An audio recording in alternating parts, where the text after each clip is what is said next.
Real quick, Raekwon, the chef from Wu-Tang, just recently said that, hip hop has lost its authentic ways. So let's get into it and see what he says.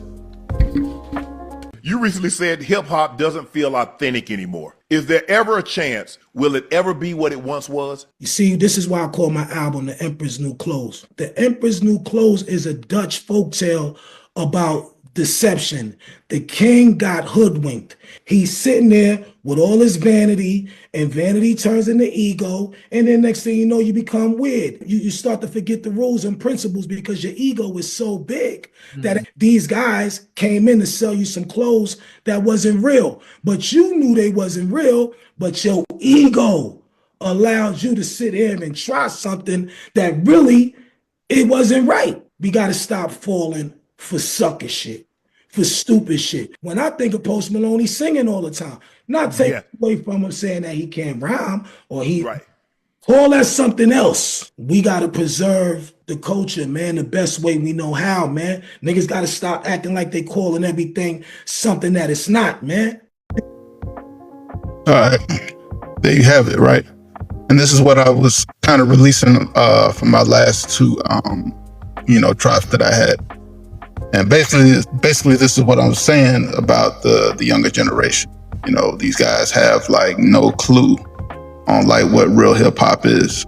So, what I'm saying? They just kind of creating their own thing.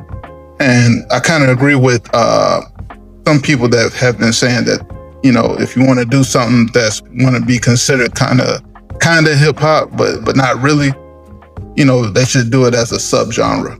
You know what I'm saying? Because that makes no sense for you to consider that of like what Post Malone and what Drake, I said it, Drake, Travis Scott, Lil Uzi, Yachty, all them guys, the list goes on. They're not really, hip hop at all. It's really like the most unauthentic music to ever be considered, hip hop. So, what I'm saying? This is like, I don't understand why, the industry has allowed this to happen, but I get it though. But what they're doing is they're taking away a sound, and they're also taking away the eyes and the ears off of lyrics.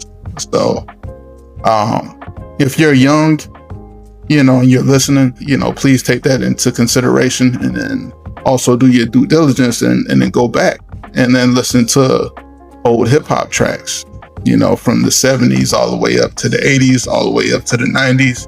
And I know most of you that are Generation Z babies, y'all probably have already tapped into the early 2000s. So, just, don't frown upon it, give it a chance, let it sizzle in your spirit. And then, what I'm saying, and really become a hip hop head. But appreciate you guys for staying with me. Peace.